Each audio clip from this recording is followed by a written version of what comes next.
Hi, good afternoon, everyone. We're live. So you got myself and James Barrow, the General Secretary of ADCU. So today, hopefully, we don't want to take too much of your time today.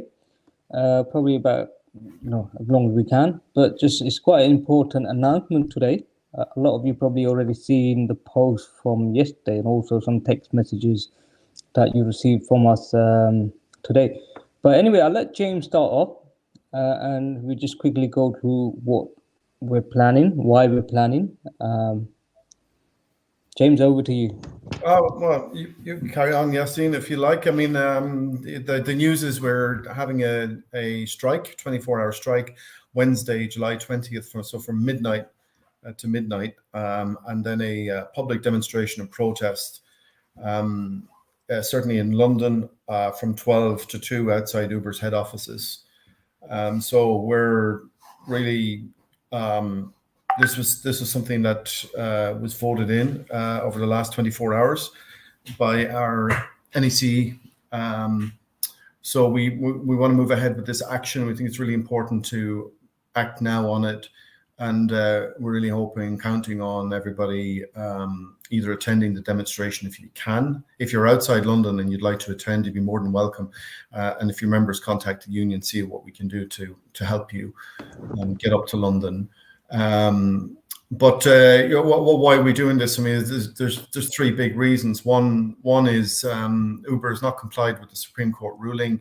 It has done nothing about fuel inflation, cost inflation for work over the last year. So basically, the Supreme Court gains have been eaten up by inflation at this stage, and Uber never properly complied with the Supreme Court anyway.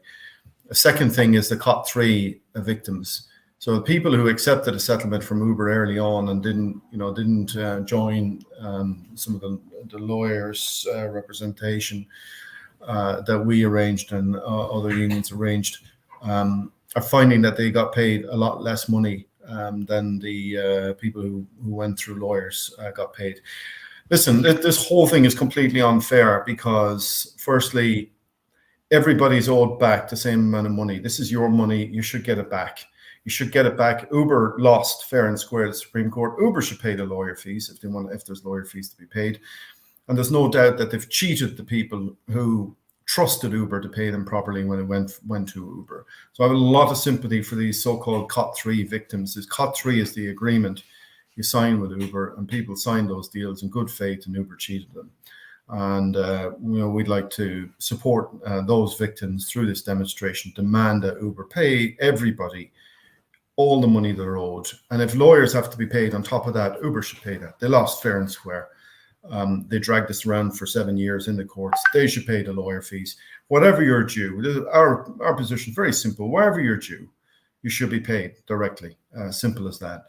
And then, finally, this Uber Files controversy scandal is very clear over the last years that Uber has been in the UK. They've been riding roughshod through the political system, not only to get their way from a regulatory point of view, but to cheat drivers as well, to cheat drivers out of their proper rights, out of their proper pay. They've abused the political system, and unfortunately, they're still doing it. Uber says that they've changed everything since 2017, 2018. Well, that's not true. So those are the big three messages. Come down. We'll have guest speakers. We'll have a very big crowd. It's going to be the focal point of the anger against Uber because of Filesgate. Aldgate Towers in London, 12 to 2 on Wednesday. And everybody all across the country log out of that app at midnight, Tuesday night, Wednesday morning to Wednesday night, Thursday morning, 24 hours off the app. You can work on any other app or any other operator.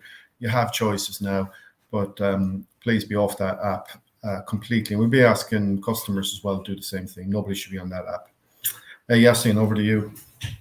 Yeah, you actually touch on quite important stuff, yeah?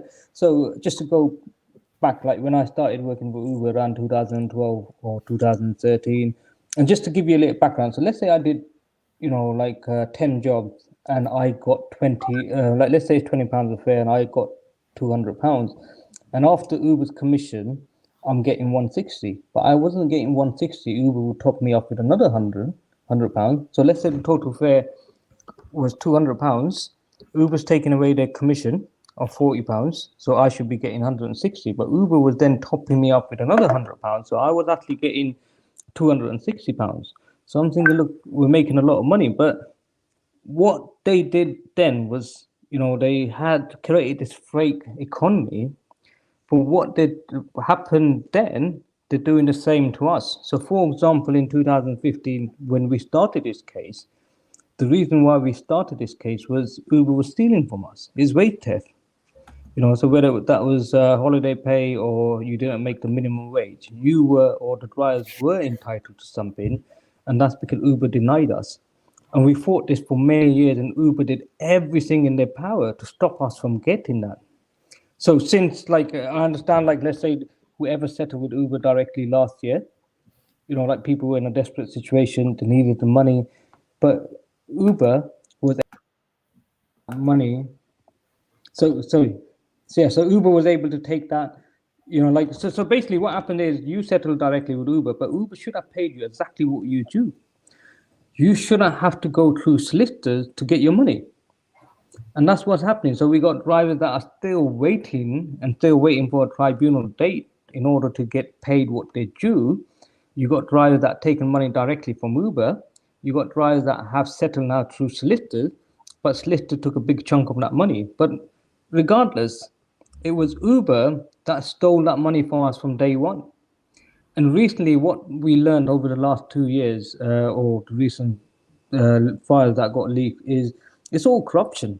They planned all this. They deliberately set up the model in order to make sure that drivers just don't understand how it works, so they could scam the drivers.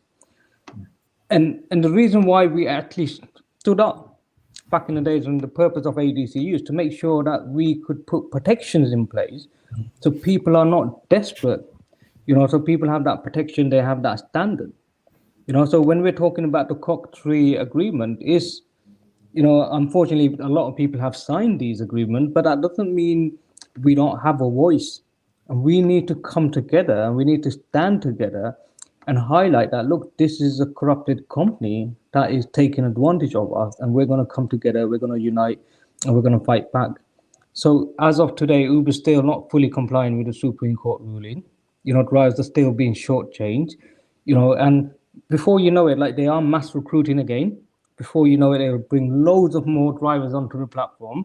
And those drivers, they'll be happy to do it on a lower rate. But the question is, where do we stop, or where do we put a line? Where's that line? And this is why it's important that we all come together. We're there, we definitely 100% should not log on to Uber on the day. And it's very important for every driver, especially in London, to be outside Uber's office, especially the guys that are upset that Uber shortchanged them for their back payment. Even if you went through solicitors, the point here is Uber shouldn't have put you in that situation where you had to go through lawyers to get your money. But anyway, back to James. Yeah, thanks, Yassine. I mean, I want to make 2 points. Let's talk about COT3 for a second, Yassine, right? So if the same driver went to Uber and signed a COT3 agreement and got $4,000, and the same driver, another driver, had the exact same profile and went to a solicitor and got $12,000, how do you explain that? Yeah. Right? And the way you explain that is that $12,000 is the right number. If it wasn't the right number, Uber's not giving out money for free. They know that that's what the driver's owed, and that they know that the solicitor is going to carry on and sue them for it if they don't give it up.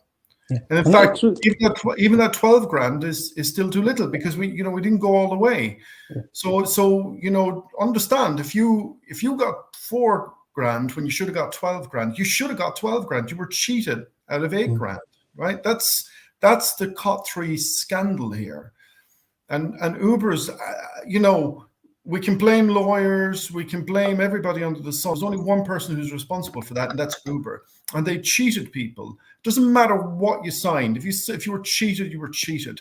You need to come down and make your voice heard if you were cheated by this company. And it's still not too late for them to do the right thing, Yassine, right? That's what I meant. I mean, the point is, let's just go back. Even if, let's say, you got $12,000 or $50,000 from solicitors, you still have not got 100% of your money.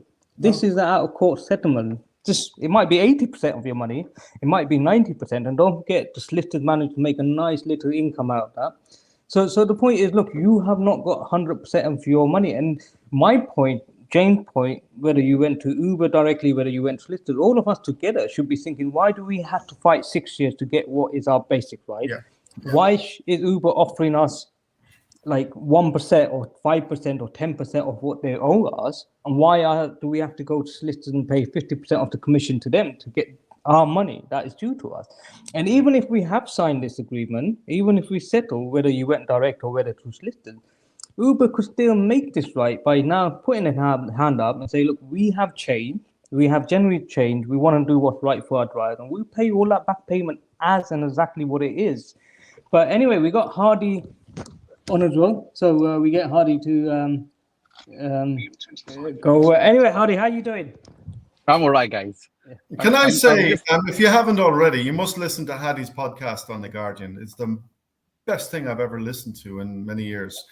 Maybe we can share it in the chat. It was really fabulous. Hadi was part of the Uber Files thing, and he went in and recorded this magnificent podcast with The Guardian. Tells the whole story of the experience of of all of us Uber drivers with Uber over the years. Please listen to it. Maybe we can share the link.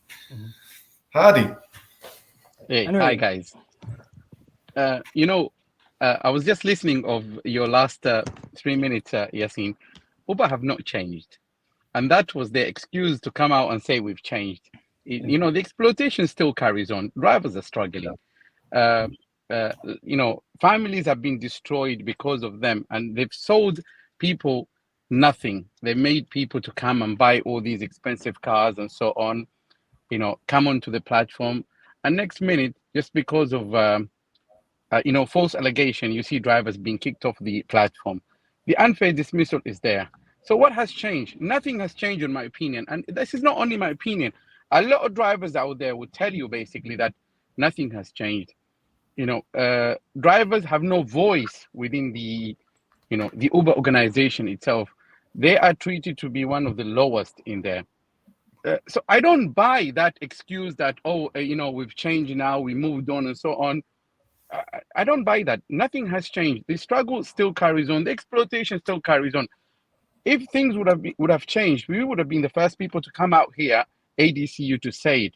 And this is why we're staging demo after demo to make sure things get better. So the next demo, which is actually going to take place on the 20th Wednesday, I hope that we're going to have a huge turnout.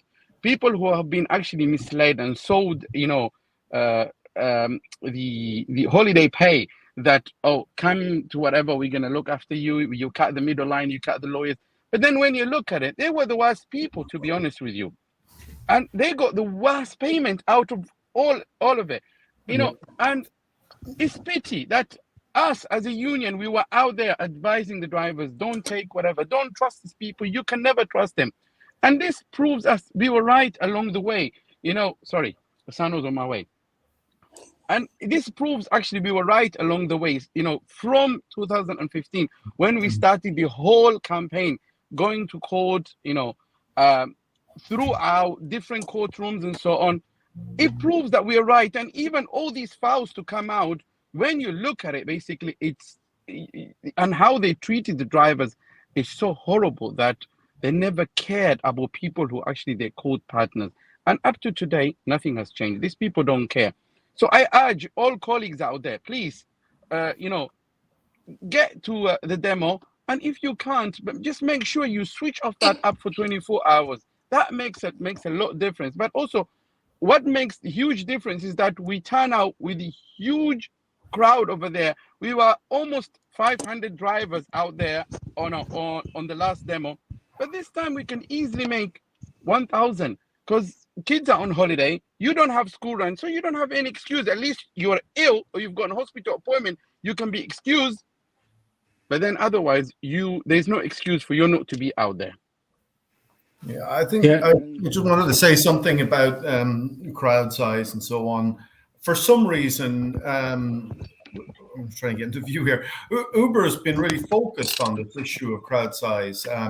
So a couple of things. They kept telling the press that we only had like 20, 30 people at our demo when, as Hadi says, we had more like 500. Why were they doing that? And the other thing they said, this was a 24-hour strike, so we know all of our members were off the app for the 24 hours, regardless of who showed up for the demo. We know all our members were off the app. And we know we're the largest trade union for private hire drivers and Uber drivers in the UK. So we know there was a massive impact. And what did Uber say? Uber told the press that there was 20% more people on the platform than normal for that day, which is, was just astounding that Uber went out of their way to try and say, oh, there was nobody at the demo and we actually had more people on the platform than we usually do. So it's very important, lads, that, you continue to log off on Wednesday, but we do need a big crowd down there as well, because we need to go over the top here, so that, when we take the pictures of the press there, they see a very big crowd and they see an unmistakable message to Uber, because Uber's spinning it that there was nobody at the demo and that there was more people on the platform, nobody was striking and so on. Yeah, no, you're right. I mean, the point is, look, listen, it's not every day that we do this strike or protest, yeah? So this action is for you. It's not for me. It's not for James. It's not for ADCU. This is for all of us together. And most importantly, you need to think about, it's about you. So we see drivers contacting us. We get drivers calling us every day. We see all these messages on Facebook. We see all these messages on WhatsApp. People ain't happy. But if you're not happy, it's important that you yourself come down and fight for this. We need the numbers. We need everyone to come together, because if we don't come together, if we can't get bigger and bigger crowds out there, like I said, what we mentioned earlier on, this is a corrupted company. They know how to manipulate data, and they'll just play it as, look, this is just a small group of people that are not happy. It's just a handful. And as James just mentioned, like, we had a good successful strike last time. But Uber's just done everything they can to try and make it out that, look, it's not an issue. But so many drivers are not happy. They have been, technically their life saving that Uber managed to scam from them. So if you're not going to come forward and you're expecting someone else to come forward and fight for you, you got a long wait. And this is why it's very important that we're all there together. And like I said, is going forward, Uber is mass recruiting. And right now, there's a lot of pressure on Uber, especially around this Uber file that got leaked, because Uber is saying they changed, but they haven't changed. And we, the drivers, got to come forward and say, look, this is us. We're suffering. And we need someone to do something about it. We need the government to do something about it. If Uber got money, like they got the money to go and spend on lobbyists and politicians, but we got the people power. So if we could get all of us guys out on Allgate, let's say 1,000, 2,000 drivers, that's more than enough to get Uber's attention or someone higher to come in and start looking at this issue. So if you look at Italy, there was today and yesterday, there's a big, massive protest by the taxi drivers and the Uber drivers regarding what's happening. It's happening in France. It's happening in Belgium. And things are really bad here in the UK. Like I said, like all these guys, they signed a cock-tree agreement. And what that means is maybe in the future, we're going to suffer even further, but we won't be able to challenge it because we signed an agreement to say, we're not going to take any further legal action. So what we're hoping is, by all of us coming together, that Uber does actually come to its sense and starts doing what is right for all of us, and that's to pay us better and get the protection that we need. So we get drivers getting reported to TfL for all these, like false allegations. Uber don't have a fair process like the way they dismiss drivers. We get loads of drivers that are dismissed unfairly. And the point is, if you're one of these drivers that being a victim, whether it's a cock-tree agreement, whether it's unfair termination, whether it's a fair, you should be the first one there and the loudest one there. It's not about that you walked away and it's not your fight no more. It's still your fight, because we want to make sure that it doesn't happen to anyone else in the future. But anyway, back to James. Yassine, what I would say is, guys, I've turned up to a different demo. I've never turned up to a demo that, on a foot demo, that we had so much crowd in the last demo. to be honest with you, I was so proud of it, and I was so happy that we've achieved something on that day. So for Uber to come out and say there was only probably a handful of people to 20 to 50, it's a manipulative language that they use, carry on using. When even you look at the fares and the dynamic of the fares, it's all manipulative. So it's just a carry on of the manipulative language they use. And you're right to say that we need to show strength and numbers out there. Specifically for those guys who've actually been cheated out, this is your chance. ADCU is giving you this chance and a voice for you to come out there and voice your opinion and your struggle. So please, colleagues, come out with number, and it will make a difference, as what Yassine said. Yeah, I mean, I want to think about it this way, right? Let's just do a rough rule of thumb. Let's say it costs us 20 grand a day to be in court for something, and we go to court a lot. Let's just say, between barristers and lawyers and preparing and so on, let's just say 20 grand a day, right? My rule of thumb that is one demo, one strike day is worth 10 days in court. It's a way of fast tracking things, right? It's a way of showing real power, real influence. You get things done faster because they know that we can disrupt their business, but they also know that we can have serious political influence as well. So it's very important, to do this bit of lifting for your union on Wednesday, because I'm telling you, that's about, it's money in the bank. It's power, it's influence, it's us getting things done, it's drivers expressing themselves. And think of it another way. After everything that's happened with the defiance of the Supreme Court, the way Uber screwed these COT3 drivers, what we've learned from Uber leaks, does that not matter? Because if drivers don't show up on Wednesday, I'm afraid that's the signal you're sending is, you could do that more. Screw us more. So really important, if you can, please get down Wednesday and get off that app. Tell everybody, also use your peer influence networks. Tell everybody, get off the app and get down to Aldgate. And we'll have more information about regional demos as well. And again, if you're a member and you want to come up to London and we can help you with that, let us know for sure. Yassine, James, Uber have not changed. Basically, the legacy of exploitation still carries on. Yeah? I mean, they didn't even come and deny that all these things happened. Their excuse was that, we've changed. We're under new management. This is not how we operate, and that's totally a lie. The legacy still carries on. This is exactly how they operate.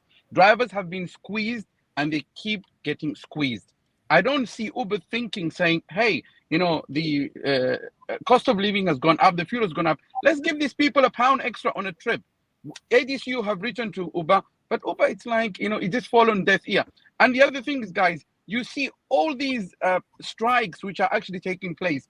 The reason is the cost of living has gone up. When you see the road strike, the airport workers and so on, look at your bill, your fuel bill, your electricity bill, and your gas bill. It's not only double; it's actually triple. So that's why people are out there striking. Wants to make things different. We cannot sit behind and say, okay, things will change. We have to basically put our boots, get out there, and try to force the changes ourselves. Otherwise, no one else will do it. ADCU can do so much to go for litigation and so on, but it's up to the drivers now to come and support ADCU and be there, outside and strike and actually do a demonstration. That's what we need. That's correct, Hadi. So just to give the people watching, this week alone, we had one member in Birmingham. We were able to represent him at within the council where he was getting his license revoked. Sorry, that was my fault. Yeah, no worries. Okay, just to give you a little background. So this week alone, in Birmingham, we had one of our members who was, the licensing council called him. They're trying to revoke his license based on some false allegations. We were able to pay a solicitor to go in there and represent him, and he come out. We won that appeal. Yeah. So the point was, look, that's one victory for us. We also had one member in London who was able to successfully win at a magistrate court. So those are just two cases this week. You know, so on a day-to-day, we are helping our members. We're spending money. As Jane mentioned, is the legal funding kind of stuff, in court, whatever. We're doing what we can to support our members, but it's also the member needs to remember that this is their union, this is their fight, this is their campaign, and you need to take part in these actions in order to make us stronger. So it works both ways. We'll help you when you have an individual issue, but when we're fighting a bigger campaign for the trade, for everyone, like against Uber, it benefits all the drivers across the UK. So every single driver, whether you're a member or not a member, should log off. And if you're in London, you should definitely come down to this protest. So you could come by tube, you can park your car around the corner, just 2 hours parking. I mean, it's not a big commitment for the long term. You know, the benefits are more for you to log off and be at this protest in the long term. Yeah. But anyway, I think we've been on for about half an hour. So I just want to say thank you to everyone. But I think the most important bit for all of you guys, especially the guys that can't come for whatever reason, is to share this message. Get the message out to as many drivers to keep that app off. They need to completely stay off the app for 24 hours. And if you know any driver, especially around East London, there's no excuse. You should all be there. You should be at this protest, yeah? So, like I said, you do your bit, we'll do our bit. We'll try and squeeze Uber as much as we can so you guys benefit. But you guys need to come out and support us when we call these actions. Yeah, and could I just add, if there, we definitely need volunteers on the day, all day, because one of the things we should be doing is marshalling the stations, make sure nobody is working, and they shouldn't be. It's very wrong to cross a picket line. So if we could have volunteers, there's a shout out now for them. Please get in touch, give the office a call, or send us a message on Facebook, or DM on Twitter, or leave a message here, whatever. But we definitely want volunteers this time to really help us with get this going. And I want to say one last thing about costs, about running costs. Two numbers. Uber's running around saying that drivers are making £30 an hour. That's what they're saying. So 10-hour shift, £300 free and clear to go home. I mean, I don't know, how do you bringing home £300 a day? Not anything near that. And I'm actually on the road 12 hours. I leave home around 6:30 and I don't get back home. Probably this is the time I'm actually stopped somewhere to make this. Is look at the time I'm actually going home. The only break I took, it was the Friday prayer, which was about 45 minutes. And I don't think I've got actually, let me see exactly how much I've made so far today. £171. Yeah. Well, that's what they're £300 there. That's what they're telling everyone who listen. It's £30 an hour drivers are taking home. And the second thing is this 45 pence per mile cost calculation. You know it's complete nonsense, right? Nobody ever agreed to that. It's the HMRC rate. Even if it was worth 45 pence a mile a year ago, it's worth 40% less this year, because that's how much fuel inflation is. But let me tell you where that number came from. HMRC set that number for reimbursement of corporate travel costs 10 years ago. That number is 10 years old. And that's the number Uber is using, and now even in an era of hyperinflation. It's a complete scam. And then calling that, minimum wage calculation and holiday pay. No, people are just being absolutely ripped off, and we need to say no to it. Sorry, I'm going to say. And they say they've changed. And they say they've changed. No, they haven't changed. Exploitation still carries on. Anyway, nothing guys, has changed with them. Anyway, so we're just going to end it here, guys. We'll probably come back on a few days again. But anyway, like I said, share the message, let everyone know, all the Uber drivers, especially, to stay logged off and come down. Yeah, thank you, guys. And I will see you guys on the 20th at the Aldgate East. See you then, guys.